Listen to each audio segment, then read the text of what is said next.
Hello everybody, welcome to Miss Jessica's Story Time. As you know, we have been doing fairy tales. So last week I did the Three Little Pigs and the Big Bad Wolf. This time I am going to read the true story of the Three Little Pigs. So in this story, the wolf says, "Oh no, it was not my fault. I am not the big bad wolf that everybody says I am. It just was, I had a cold, I had a sneeze. It wasn't my fault. These pigs, they died of natural causes. I had to eat them. It's just not my fault." He said, "Please just listen to my side of the story and you will see that I am not a big bad wolf." So let's see if we agree with his side of the story. This is from the wolf's perspective. Okay, here we go. Everybody knows the story of the Three Little Pigs, or at least they think they do. But I'm going to let you in on a little secret.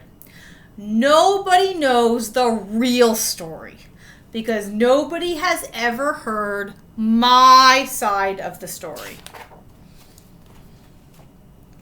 I'm the wolf, Alexander T. Wolf. You could call me Al. I don't know how this whole big bad wolf thing got started, but it's all wrong. Maybe it's because of our diet. Hey, it's not my fault wolves eat cute little animals like bunnies and sheep and pigs. That's just the way we are.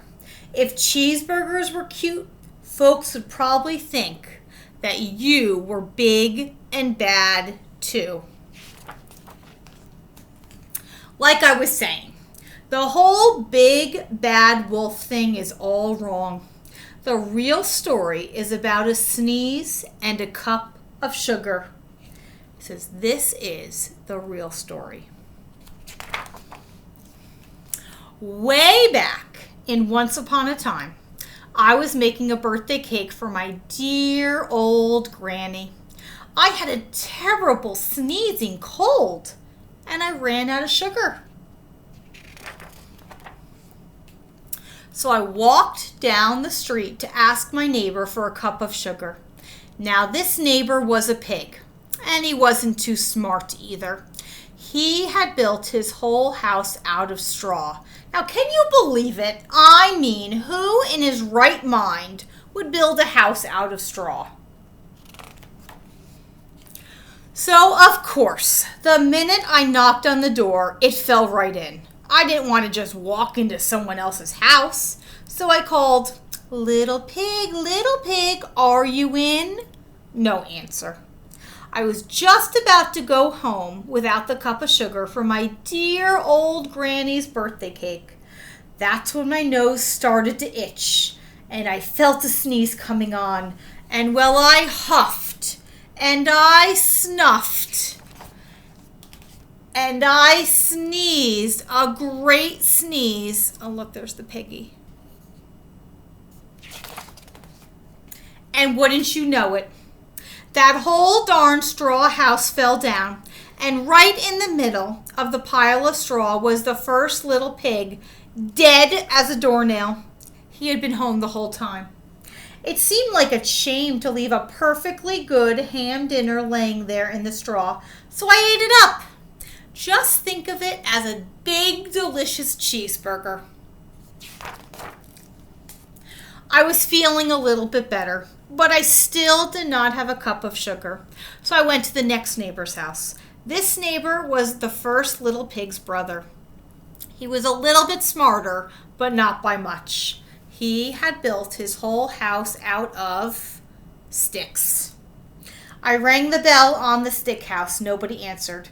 So I said, Mr. Pig, will you let me in?" And he yelled back, "Go away, wolf. You can't come in. I'm shaving the hairs of my chinny chin.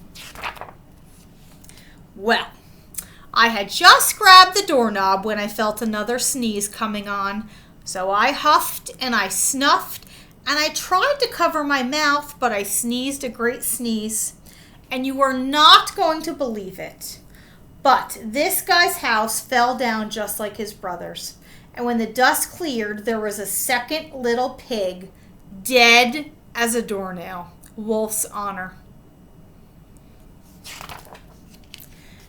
Now, you know that food will spoil if you just leave it in the open. So I did the only thing there was to do. I had dinner again. Think of it as a second helping. I was getting awfully full, but my cold was feeling just a little bit better. But I still did not have a cup of sugar for my dear old granny's birthday cake. So I went to the next house. This guy was the first and second little pig's brother. Now he must have had the brains of the family because he built his house out of bricks. I knocked on the door of the brick house. No answer. So I said, Mr. Pig, are you in? And do you know what that rude little porker answered? He said, get out of here, wolf. Don't bother me again. Talk about impolite. He probably had a whole sack full of sugar, and he wouldn't give me even one little cup for my dear, sweet old granny's birthday cake. What a pig! I was just about to go home and maybe make a nice birthday card instead of a cake when I felt my cold coming on. I huffed, and I snuffed, and I sneezed once again. And then the third little pig yelled, and your old granny can go sit on a pin. Now, I'm usually a pretty calm fellow, but when somebody talks about my granny like that, I go a little crazy. And when the cops drove up, of course, I was trying to break down this pig's door. The whole time I was huffing and puffing and sneezing and making a very big scene. And the rest, they say, is history. Here's the newspaper. It says, Big Bad Wolf. And the wolf says, I'll huff and I'll puff.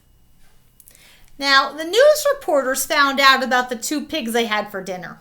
They figured that a sick guy going to borrow a cup of sugar didn't sound very exciting. So they jazzed up the story with all the huff and puff and blow your house down. And they made me a big bad wolf. That's it. That's the real story. I was framed.